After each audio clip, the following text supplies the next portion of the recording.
ಮಸಾಲೆ ರುಬ್ಬಾರ್ದು ರುಚಿಯಾಗಿರಬೇಕು, ಆದರೆ ಆರೋಗ್ಯಕರವಾಗಿರಬೇಕು, ದಿಢೀರ್ ಅಂತ ಮಾಡಬೇಕು ಅಂತಂದರೆ ಈ ರೀತಿ ಪಾಲಕ್ ಸೊಪ್ಪಿನ ಗೊಜ್ಜು ಹಾಗೆ ಬೀನ್ಸ್ ಮೊಸರು ಸಾರು ಮಾಡಿ.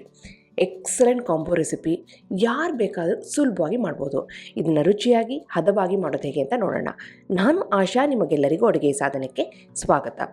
ಮೊದಲು ಈ ಕಾಂಬೋ ರೆಸಿಪಿನಲ್ಲಿ ನಾವು ಪಾಲಕ್ ಸೊಪ್ಪಿನ ಗೊಜ್ಜು ಮಾಡೋಣ. ಅದಕ್ಕೋಸ್ಕರ ಇಲ್ಲಿ ಒಂದು ಅರ್ಧ ಟೀ ಸ್ಪೂನಷ್ಟು ಎಣ್ಣೆನ ಒಂದು ಪ್ಯಾನ್ಗೆ ಹಾಕ್ಕೊಂಡು, ಎಣ್ಣೆ ಒಂದು ಮಟ್ಟಿಗೆ ಬಿಸಿಯಾಗಿದೆ ಅಂದಾಗ ಇದಕ್ಕೆ 1 ಟೀ ಸ್ಪೂನಷ್ಟು ಜೀರಿಗೆ, ಖಾರಕ್ಕೆ ತಕ್ಕಂತೆ ಒಂದೇ ಒಂದು ಹಸಿಮೆಣಸಿನಕಾಯಿ ಹಾಕಿದ್ದೀನಿ. ಈ ಪಾಲಕ್ ಸೊಪ್ಪಿನ ಗೊಜ್ಜು ಜಾಸ್ತಿ ಖಾರ ಹಿಡಿಯೋದಿಲ್ಲ, ಹಾಗಾಗಿ 1 ಹಸಿಮೆಣಸಿನಕಾಯಿ ಸಾಕು. ಹಾಗೆಯೇ ಒಂದು 8ರಿಂದ 10 ಬೆಳ್ಳುಳ್ಳಿನ ಇಲ್ಲಿ ಹಾಕ್ಕೊಂಡು ಚೆನ್ನಾಗಿ ಬಾಡಿಸ್ಕೊಳ್ತಾ ಇದ್ದೀನಿ. ಈ ಜೀರಿಗೆ ಕಲರ್ ಚೇಂಜ್ ಆಗಬೇಕು, ಹಾಗೆಯೇ ಬೆಳ್ಳುಳ್ಳಿ ಸ್ವಲ್ಪ ಕಲರ್ ಚೇಂಜ್ ಆಗಬೇಕು. ಅದಾದಮೇಲೆ ಇದಕ್ಕೆ ನಾನಿಲ್ಲಿ ದೊಡ್ಡ ಹಣ್ಣಾಗಿರೋಂಥ ಟೊಮೆಟೊನಲ್ಲಿ ಅರ್ಧ ಟೊಮೆಟೊ ಹಣ್ಣನ್ನು ಹಾಕ್ಕೊಂಡು ಸಹ ನಾನಿಲ್ಲಿ ಬಾಡಿಸ್ಕೊಳ್ತಾ ಇದ್ದೀನಿ.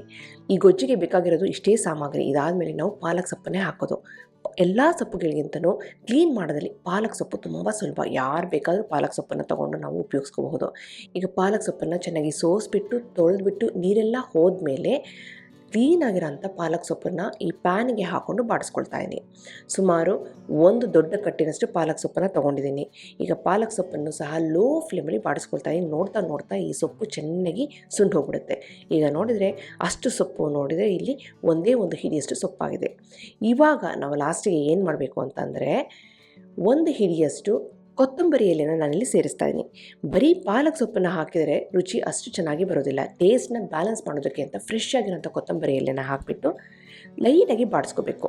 ಒಂದು ಸಾರಿ ಈ ಪಾಲಕ್ ಎಲೆ ಕೊತ್ತಂಬರಿ ಎಲೆ ಚೆನ್ನಾಗಿ ಮಿಕ್ಸ್ ಆಗಿದೆ ಅಂದಾಗ ಸ್ಟವ್ನ ಆಫ್ ಮಾಡಿಬಿಟ್ಟು ಆ ಹೀಟಿನಲ್ಲೇ ಈ ಕೊತ್ತಂಬರಿ ಎಲೆ ಸುಂಡೋದಕ್ಕೆ ಬಿಡಬೇಕಾಗತ್ತೆ. ಇದಕ್ಕೆ ತುಂಬ ಸಿಂಪಲ್ಲು. ಜೀರಿಗೆ, ಹಸಿಮೆಣಸಿನ್ಕಾಯಿ, ಬೆಳ್ಳುಳ್ಳಿ, ಟೊಮೆಟೊ ಹಣ್ಣು, ಸೊಪ್ಪು. ಆಮೇಲೆ ಇದು ಆರಿದ ಮೇಲೆ ನಾವು ಮಿಕ್ಸಿ ಜಾರಿಗೆ ಹಾಕ್ಕೊಂಡು ರುಬ್ಬಬೇಕಾಗುತ್ತೆ.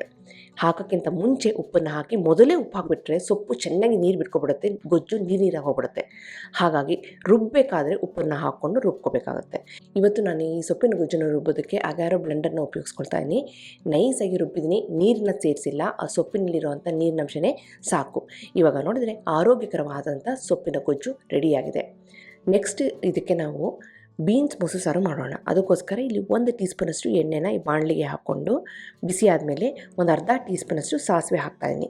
ಸಾಸಿವೆ ಚೆನ್ನಾಗಿ ಸಿಡಿದ ಮೇಲೆ ಅದಕ್ಕೆ ಸ್ವಲ್ಪ ಜೀರಿಗೆ, ಒಂದು 1/4 ಟೀ ಸ್ಪೂನಷ್ಟು ಜೀರಿಗೆ, 1 ಟೀ ಸ್ಪೂನಷ್ಟು ಉದ್ದಿನಬೇಳೆ ಹಾಕ್ಕೊಂಡಿದ್ದೀನಿ. ಜೊತೆಗೆ ಒಂದು 4ರಿಂದ 5 ಕೆಂಪು ಮೆಣಸಿನ್ಕಾಯಿ, ಹಾಗೆ ಸ್ವಲ್ಪ ಕರಿಬೇವಿನ ಎಲೆನ ಹಾಕ್ಕೊಂಡು ಚೆನ್ನಾಗಿ ಬಾಡಿಸ್ಕೊಳ್ತಾ ಇದ್ದೀನಿ. ಸಿಂಪಲ್ಲಾಗಿ ಒಗ್ಗರಣೆ ರೆಡಿ ಮಾಡ್ಕೊಳ್ತಾ ಇದ್ದೀನಿ. ಇದ್ರ ಜೊತೆಗೇ ಒಂದು 8ರಿಂದ 10 ಬೆಳ್ಳುಳ್ಳಿನ ಜಜ್ಜಿಬಿಟ್ಟು ಸೇರಿಸ್ಕೊಳ್ತಾ ಇದ್ದೀನಿ. ಬೆಳ್ಳುಳ್ಳಿನಾದರೂ ಹಾಕ್ಬೋದು, ಇಲ್ಲಾಂದರೆ ಶುಂಠಿನಾದರೂ ಹಾಕ್ಬೋದು, ನಿಮ್ಮಿಷ್ಟ. ನನಗೆ ಬೆಳ್ಳುಳ್ಳಿ ಇಷ್ಟ ಅಂತ ಬೆಳ್ಳುಳ್ಳಿ ಹಾಕ್ತಾಯಿದ್ದೀನಿ. ಬೆಳ್ಳುಳ್ಳಿ ಬೇಡ ಅಂದರೆ ಶುಂಠಿನಾದರೂ ಸೇರಿಸ್ಕೋಬೋದು. ಅದಾದಮೇಲೆ 1 ಈರುಳ್ಳಿನ ಈ ರೀತಿ ತೆಳ್ಳಗೆ ಉದ್ದಕ್ಕೆ ಕಟ್ ಮಾಡಿಕೊಂಡು ಅದನ್ನು ಸಹ ಇಲ್ಲಿ ಬಾಡಿಸ್ಕೊಳ್ತಾ ಇದ್ದೀನಿ. ಈರುಳ್ಳಿ ಬೆಳ್ಳುಳ್ಳಿ ಕಾಂಬಿನೇಷನ್ನು ಈ ಬೀನ್ಸ್ ಮೊಸರು ಸಾರಿಗೆ ಒಂದು ಎಕ್ಸಲೆಂಟ್ ಟೇಸ್ಟ್ ಕೊಡುತ್ತೆ. ಮಿಸ್ ಮಾಡಬೇಡಿ. ಬೆಳ್ಳುಳ್ಳಿ ಬೇಡ ಅಂದರೆ ಬೇಕಾದ್ರೆ ಸ್ಕಿಪ್ ಮಾಡಿಬಿಟ್ಟು ಶುಂಠಿನ ಸೇರಿಸ್ಕೋಬೋದು. ಹಾಗೆಯೇ ಸ್ವಲ್ಪ ಉಪ್ಪನ್ನು ಹಾಕ್ಕೊಂಡು ಬಾಡಿಸ್ಕೊಳ್ತಾ ಇದ್ದೀನಿ. ಜೊತೆಗೆ ಇಲ್ಲಿ ಒಂದು ಸಣ್ಣ ಟೊಮೆಟೊ ಹಣ್ಣನ್ನು ಈ ರೀತಿ ಕಟ್ ಮಾಡಿಕೊಂಡು ಸೇರಿಸ್ಕೊಳ್ತಾ ಇದ್ದೀನಿ. ಟೊಮೆಟೊ ಹಣ್ಣು ಹಾಕಿದರೆ ಚೆನ್ನಾಗಿರುತ್ತೆ, ಬೇಡ ಅಂದರೆ ಸ್ಕಿಪ್ ಮಾಡ್ಬೋದು, ಹಾಕಿದರೆ ಎಕ್ಸ್ಟ್ರಾ ಫ್ಲೇವರ್.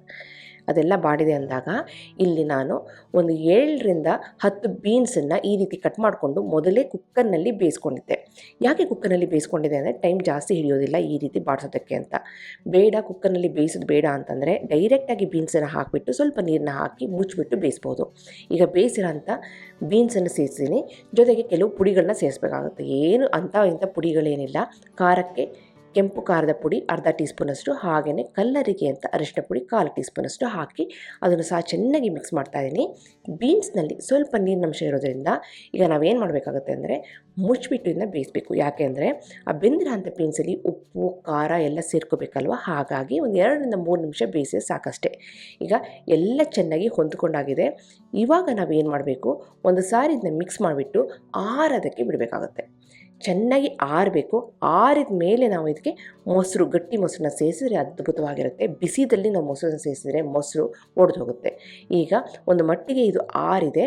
ಆರಿದ ಮೇಲೆ ಇಲ್ಲಿ ನಾನು ಒಂದು ಅರ್ಧ ಲೀಟ್ರಷ್ಟು ಮೊಸರನ್ನ ತೊಗೊಂಡಿದ್ದೀನಿ. ಮೊಸರನ್ನ ಚೆನ್ನಾಗಿ ಬೀಟ್ ಮಾಡಿಕೊಂಡು ಅದ್ರ ಹೆಪ್ಪೆಲ್ಲ ಕ್ಲಿಯರ್ ಮಾಡ್ಕೊಂಡಿದ್ದೀನಿ. ಇವಾಗ ಈ ಮೊಸರು ಸಾರಿಗೆ ಎಷ್ಟು ಮೊಸರು ಬೇಕೋ ಅಷ್ಟು ಮೊಸರನ್ನ ಹಾಕೋಬೋದು. ಕೆಲವರಿಗೆ ಇದು ಗಟ್ಟಿಯಾಗಿದ್ದು ಬಾಯಿಗೆ ಬೀನ್ಸು ಈರುಳ್ಳಿ ಸಿಕ್ಕಿದ್ರೆ ಇಷ್ಟಪಡ್ತಾರೆ, ಕೆಲವರಿಗೆ ತೆಳ್ಳಗಿದ್ರೆ ಇಷ್ಟಪಡ್ತಾರೆ. ನಿಮ್ಮ ಇಷ್ಟದಂತೆ ಇದಕ್ಕೆ ಗಟ್ಟಿ ಮೊಸರನ್ನಾದರೂ ಸೇರಿಸ್ಕೋಬೋದು, ಇಲ್ಲ ಅಂತಂದರೆ ಮಜ್ಜಿಗೆನಾದರೂ ಸೇರಿಸ್ಕೋಬೋದು. ರುಚಿಗೆ ಸ್ವಲ್ಪ ಉಪ್ಪನ್ನು ಹಾಕ್ಕೊಂಡು ಅಡ್ಜಸ್ಟ್ ಮಾಡ್ಕೊಂಡಿದ್ದೀನಿ. ಈಗ ನೋಡಿದರೆ ರುಚಿಯಾದಂತಹ ಬೀನ್ಸ್ ಮೊಸರು ಸಾರು ಸಿಂಪಲ್ಲಾಗಿ ರೆಡಿಯಾಗಿದೆ. ಬ್ಯಾಚುಲರ್ಸ್ ರೆಸಿಪಿ, ಯಾರು ಬೇಕಾದರೂ ಮಾಡ್ಬೋದು. ಬೀನ್ಸ್ ಇದೆ ಸಾಕಷ್ಟೇ, ಈರುಳ್ಳಿ ಟೊಮೆಟೊ ಹಾಕಿ ಖಾರದ ಪುಡಿ ಉಪ್ಪಿನ ಪುಡಿ ಹಾಕಿ ರೆಡಿ ಮಾಡೋವಂಥ ಅದ್ಭುತವಾದಂಥ ಮೊಸರು ಸಾರು. ಬಿಸಿ ಅನ್ನದ ಮೇಲೆ ಧಾರಾಳವಾಗಿ ತುಪ್ಪ ಹಾಕ್ಕೊಂಡು ಈ ಪಾಲಕ್ ಸೊಪ್ಪಿನ ಗೊಜ್ಜನ್ನು ಹಾಕ್ಕೊಂಡು ಕಲ್ಸ್ಕೊಂಡು ತಿಂದಿರೋದು A1 ಟೇಸ್ಟು. ಅನ್ನದ ಜೊತೆ ಏನು ಇಡ್ಲಿ, ದೋಸೆ, ಚಪಾತಿ, ರೊಟ್ಟಿ ಜೊತೆನೂ ಸಹ ಈ ಗೊಜ್ಜು ಎಕ್ಸಲೆಂಟ್ ಆಗಿರುತ್ತೆ. ಇವಾಗ ಗೊಜ್ಜನ್ನು ಹಾಕಾಯಿತು. ನೆಕ್ಸ್ಟ್ ನಾವು ಮಾಡಿರೋಂಥ ಬೀನ್ಸ್ ಮೊಸರು ಸಾರನ್ನ ಇಲ್ಲಿ ಹಾಕ್ತಾಯಿದ್ದೀನಿ. ಅನ್ನದ ಜೊತೆ ಮೊದಲು ನಾವು ಗೊಜ್ಜನ್ನು ಹಾಕ್ಕೊಂಡು ಕಲ್ಸ್ಕೊಂಡು ತಿಂದು ಆಮೇಲೆ ಬೀನ್ಸ್ ಮೊಸರು ಸಾರನ್ನ ಹಾಕ್ಕೊಂಡು ತಿಂತಿದ್ರಂತೂ A1 ಆಗಿರುತ್ತೆ. ಖಂಡಿತವಾಗ್ಲೂ ಟ್ರೈ ಮಾಡಿ. ತುಂಬ ಸಿಂಪಲ್ಲು, ತುಂಬ ಆರೋಗ್ಯಕರವಾದಂಥ ರೆಸಿಪಿ. ನೀವು ಮನೆಯಲ್ಲಿ ಟ್ರೈ ಮಾಡಿ ಹೇಗೆ ಬಂತು ಅಂತ ನಾನು ಕಮೆಂಟ್ ಸೆಕ್ಷನ್ ದಯವಿಟ್ಟು ತಿಳಿಸಿ. ಹಾಗೆ ನೀವಿನ್ನೂ ಅಡುಗೆ ಸಾಧನಕ್ಕೆ ಸಬ್ಸ್ಕ್ರೈಬ್ ಆಗಿಲ್ಲ ಅಂದರೆ ತಡ ಯಾಕೆ, ಈಗಲೇ ಸಬ್ಸ್ಕ್ರೈಬ್ ಆಗಿ ಪಕ್ಕದಲ್ಲಿರುವ ಬೆಲ್ ಬಟನ್ ಕೂಡ ಟಚ್ ಮಾಡಿ. ಫ್ರೆಂಡ್ಸ್ ಆ್ಯಂಡ್ ಫ್ಯಾಮಿಲಿ ಜೊತೆ ವಾಟ್ಸಪ್ಪಲ್ಲಿ ಶೇರ್ ಮಾಡಿ. ಮತ್ತೊಂದು ಇಂಟ್ರೆಸ್ಟಿಂಗ್ ರೆಸಿಪಿಯೊಂದಿಗೆ ಭೇಟಿ ಆಗ್ತೇನೆ. ಅಲ್ಲಿವರೆಗೆ thank you, bye bye, see you.